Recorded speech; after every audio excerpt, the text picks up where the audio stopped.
Let's imagine कि आप अदालत में खड़े हैं और सज़ा या रिहाई का फैसला एक जज नहीं बल्कि एक एल्गोरिदम कर रहा है। हॉस्पिटल में आपकी बीमारी का आखिरी फैसला डॉक्टर्स नहीं बल्कि एक कंप्यूटर मॉडल दे रहा है।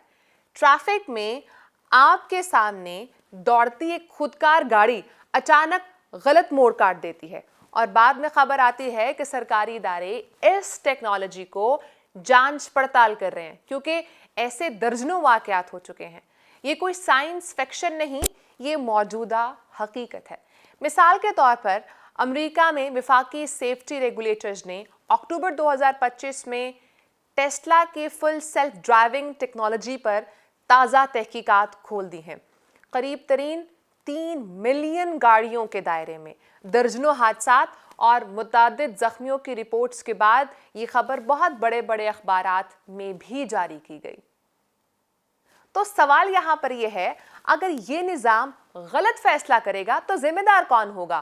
कंपनी, हुकूमत या वो इंजीनियर्स जिन्होंने ये कोड लिखा?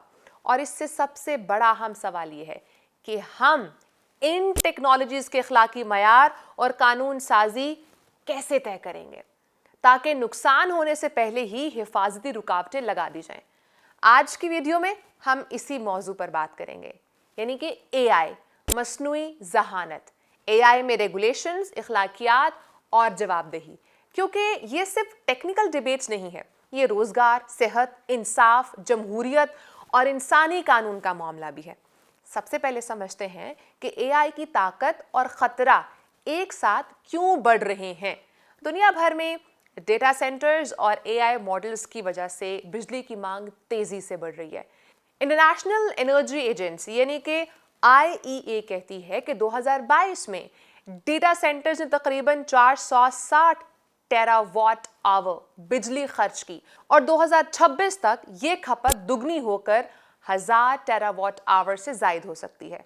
कुछ नई रिपोर्ट्स में ये बताया गया है कि 2030 तक महज डेटा सेंटर्स की आलमी खपत तकरीबन 945 टेरावाट आवर के आसपास बताई गई है। ये रफ्तार मजमूई आलमी बिजली नमूने से 4 गुना तेज़ है। इसका मतलब ये है कि एआई की कीमत सिर्फ पैसा नहीं, तवानाई, माहौलियाती असरात और पॉलिसी रिस्क भी है। आप समझते हैं इखलाकी चैलेंज क्या है? सबसे पहला मसला बायसनेस है, यानी कि तासुब। एआई वही सीखती है जो उसे डेटा में मिलता है। अगर माजी में किसी कंपनी के हायरिंग रिकॉर्ड में मर्द उम्मीदवार ज़्यादा थे तो सिस्टम मुस्तकबिल में भी ख़वातीन को कमतर समझेगा। ये कोई मफरूज़ा नहीं है। 2018 में राइटर्स ने तफसील से रिपोर्ट किया कि अमेज़ॉन ने अपना एक खुफिया एआई रिक्रूटिंग टूल इसी बिना पर बंद किया, क्योंकि वो ख़वातीन के ख़िलाफ़ मुनज़्ज़म तासुब दिखा रहा था। इसी तरह क्रिमिनल जस्टिस में इस्तेमाल होने वाले रिस्क असेसमेंट टूल्स कॉम्पास पर ProPublica ने 2016 की मारूफ तहकीक में दिखाया कि सयाह फार्म मुलजिम को ज़्यादा हाई रिस्क लेबल मिलता है, हालांकि पेशगोई की दुरुस्तगी भी कमज़ोर थी, यानी कि इंसाफ के नाम पर अदम मसावत। दूसरा बड़ा मसला है शफाफियत। ज़्यादातर जदीद मॉडल्स ब्लैक बॉक्स की तरह होते हैं। हॉस्पिटल, बैंक्स या अदालतें जैसी हसास जगहों पर जब फैसला एआई दे तो शहरी का हक है कि वो जाने फैसले की बुनियाद क्या थी, लेकिन खुफिया मॉडल्स और तिजारती राज इस वजाहत को धुंधला देते हैं। नतीजा ये कि ऑटोमेशन बायसनेस पैदा होता है। इंसान मशीन की राय को एग्जैक्ट मान लेते हैं, चाहे वो गलत ही क्यों ना हो। तीसरा नुक्ता है जवाबदेही, आंसरेबल होना। अगर खुदकार गाड़ी रेड लाइट तोड़कर हादसा कर दे तो कसूर किसका होगा? ड्राइवर का, उस कंपनी का, सॉफ्टवेयर लिखने वाली टीम का या रियासत का जिसने असूल नरम कर रखे हैं? अमेरिका में टेस्ला की खुदकार ड्राइविंग से मुतालिक जो नई एक इन्वेस्टिगेशन स्टार्ट हो रही है वो इसी बड़े सवाल की ताज़ा मिसाल है कि तकनीकी खराबी, डिज़ाइंस में खामी या निगरानी में कमी किसकी कानूनी जिम्मेदारी बनेगी। अब देखते हैं कि दुनिया इसको कैसे रेगुलेट कर रही है। सबसे पहले यूरोपियन यूनियन की 2024 में तारीखी EU AI एक्ट की मंजूरी।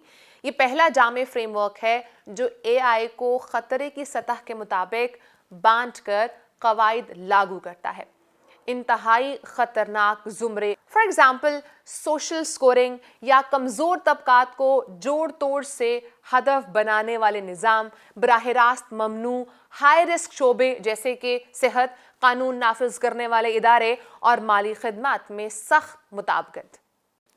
یہ پہلا جامع فریم ورک ہے جو اے آئی کو خطرے کی سطح کے مطابق بانٹ کر قواعد لاگو کرتا ہے۔ انتہائی خطرناک زمرے مثلاً سوشل سکورنگ یا کمزور طبقات کو جوڑ توڑ سے ہدف بنانے والے نظام براہ راست ممنوع، ہائی رسک شعبوں جیسے کہ صحت، قانون نافذ کرنے والے ادارے اور مالی خدمات میں سخت مطابقت، اسیسمنٹ، ڈیٹا گورننس، انسانی نگرانی اور شفافیت لازمی ہونی چاہیے، جبکہ چیٹ بوٹس، ڈیپ فیکس کے لیے کم مگر سخت واضح انکشافات کی شرط۔ اور ادھر امریکہ میں تاحال ایک آل راؤنڈر کے طور پر کوئی قانون تو موجود نہیں ہے، لیکن کچھ رہنما اصول اور ایجنسی لیول پر ایکشن موجود ہے، مگر مجموعی طور پر سیلف ریگولیشن ہی غالب ہے، جس پر ناقدین کہتے ہیں کہ مارکیٹ دباؤ اکثر اخلاقیات کو پیچھے دھکیل دیتا ہے۔ اور چین نے تیز رفتار پالیسی تو اپنائی ہوئی ہے مگر ریاستی نگرانی اور سرویلنس کے ساتھ، جہاں فیشل ریکگنائزیشن سے لے کر سوشل سٹیبلٹی تک کے مقاصد کے لیے اے آئی کا وسیع استعمال رپورٹ ہوتا ہے۔ یونیسکو اور دیگر اداروں نے اخلاقی اصول جاری کیے ہیں مگر وہ سافٹ لا ہیں، عملداری قومی ریاستوں کی مرضی پر ہے۔ حقیقی دنیا کے اثرات سمجھنے کے لیے چند روشن کیسز دیکھتے ہیں۔ صحت کے شعبے میں بڑے برانڈڈ میڈیکل اے آئی سسٹمز کے غلط فیصلوں نے خبردار کیا کہ اے آئی کو فیصلہ ساز نہیں بلکہ صرف معاون ہونا چاہیے ہے۔ عدلیہ میں اے آئی سسٹمز کے غلط فیصلوں نے خبردار کیا کہ اے آئی جیسی مثالیں بتاتی ہیں کہ ڈیجیٹل غیر جانبداری اکثر محض دعویٰ رہتی ہیں۔ جنگ کے میدان میں 2024-25 کے دوران غزہ میں اسرائیل کے لیونڈر جیسے اے آئی ہدفی نظام پر بین الاقوامی میڈیا اور حقوق انسانی گروپس نے سنگین سوال اٹھائے کہ ہزاروں ممکنہ اہداف کی فہرستیں تیزی سے بنا کر شہری جانی نقصان بڑھا تو نہیں دیا گیا۔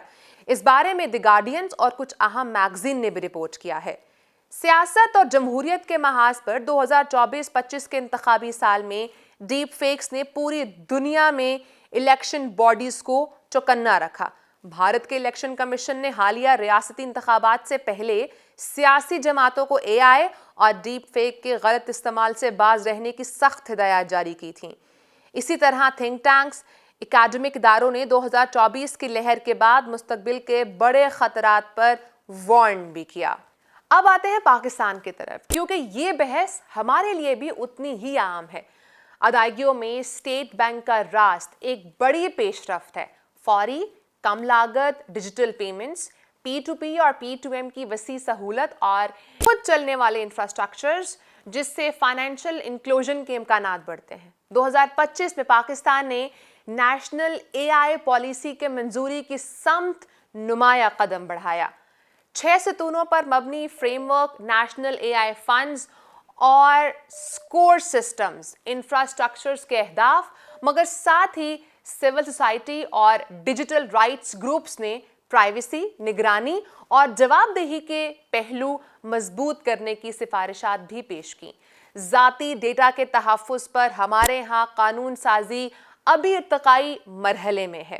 وزارت آئی ٹی کے ڈرافٹس، سول سوسائٹی کی سماعات اور عالمی فریموں کی 2025 کی گائیڈ لائن سب یہی بتاتی ہیں کہ پرسنل ڈیٹا پروٹیکشن بل کو جلد مؤثر بنانا ہوگا، ورنہ اے آئی باعث سرویلنس، امتیازی ہائرنگ اور مالیاتی تعصب جیسے خطرات بڑھا سکتے ہیں۔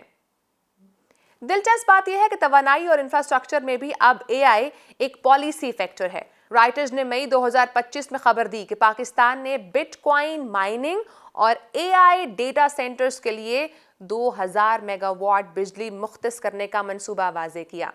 یہ سب کچھ یہ بتاتا ہے کہ معاشی دباؤ اور ڈیجیٹل معیشت کے توازن میں اے آئی کا انرجی فٹ پرنٹ کس قدر پالیسی میٹرک بن چکا ہے۔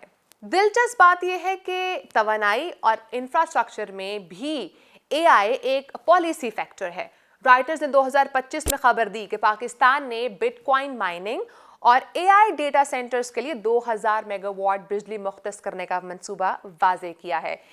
ये भी बताया कि मौशी दबाव और डिजिटल मईशत के तवाज़ुन में AI का एनर्जी फुटप्रिंट किस कदर पॉलिसी मैट्रिक बन चुका है। अच्छा, तो इस सब का सलूशन क्या है? पहली बात, कानून साजी। यूरोपीय मॉडल से सीखते हुए हाई रिस्क शोबों के लिए लाजमी इंसानी निगरान यानी कि human in the loop audit trial, data governance और वजाहत होना शर्त होनी चाहिए। कम अज़ कम सेहत, अदलिया, पॉलिसिंग, मालियात और ऐसे शोबे जहां पर हसासियत ज़्यादा हो वहां पर ज़्यादा निगरानी होनी चाहिए है। दूसरी बात, शफाफियत। जैसे ग़िज़ाई मसनूआत पर अज्जा लिखे जाते हैं वैसे ही एल्गोरिदम के लेबल होने चाहिए हैं। ये मॉडल किस डेटा पर ट्रेन हुआ, इसकी हदूद क्या है, गलती की शरह क्या है। IEA और दीगर तवानाई मुतालियात ये बताते हैं कि इंफ्रास्ट्रक्चर की लागत और बिजली की खपत धड़ाधड़ बढ़ेगी। इसीलिए पॉलिसी में सस्टेनेबल AI और ग्रीन डेटा सेंटर्स भी शामिल हों। तीसरी बात, जवाबदेही का होना लाजमी है। अगर खुदकार सिस्टम्स गलती करें तो अजाला कौन करेगा? AI लाइबिलिटी फ्रेमवर्क वाज़े होना चाहिए है। AI के प्रोडक्ट लाइबिलिटी असूल होने चाहिए जिनमें मुतासरा शहरी को मुआवजे और शफाफ तहकीकात का हक मिले। ये बहस फिलहाल अदालतों और रेगुलेटर्स के बीच बटी हुई है, जैसा कि टेस्ला FSD केसेस से झलकता है। चौथी बात, जमहूरी अमल और मीडिया। बहुत सारे इलेक्शंस ने हमें ये दिखाया कि AI जनरेटेड आवाज़ें और चेहरा अवामी राय को चंद घंटों में बदल सकते हैं। भारत के इलेक्शन कमीशन की ताज़ा वार्निंग इसी तशवीश का अक्स भी है। अब आते हैं सब में पाकिस्तान के लिए रोड मैप क्या है। नंबर 1, AI एथिक बोर्ड, जिसमें कानून, टेक्नोलॉजी, सेहत, मालियात और इंसानी हुकूक के माहिरीन शामिल हो। नंबर 2, हाई रिस्क रजिस्ट्री, यानी कि जो भी इदारा सेहत, अदलिया या कानून नाफिज करने में AI लगाए पहले रजिस्टर्ड हो, मॉडल कार्ड और रिस्क असेसमेंट जमा करवाए। नंबर 3, एक्सप्लेनेबिलिटी या रीड्रेस, यानी कि शहरी को AI फैसले की वजह, अपील और इंसानी नजरसानी का हक हासिल हो। नंबर 4, प्रोक्योरमेंट रूल्स, यानी कि हुकूमती खरीद में शफाफियत होनी चाहिए, बाइस्ड टेस्टिंग होनी चाहिए है और प्राइवेसी मयारात का होना भी लाजमी है। Number 5, skills and sand boxes, यानी कि यूनिवर्सिटीज़ और रेगुलेटर्स के साथ एथिकल AI सैंड बॉक्सेस जहां हेल्थ, एजुकेशन में छोटे मगर मौसर मॉडल्स आजमाए जाएं। आखिर में नाजरीन, जब भी आपको लगे कि मशीन ने फैसला कर दिया है, आपका पूछने का हक है कि क्यों, कैसे, और अगर ये गलत हुआ तो अजाला कौन करेगा। यही सवाल कल के महफूज मुआशरे की बुनियाद बनेगा। और हाँ, जब आप अगली बार कोई आपसे कहे कि AI सब ठीक कर देगी तो आप उन्हें बताएं कि AI तभी ठीक करेगी जब इंसान पहले उसके लिए सही असूल बनाएगा।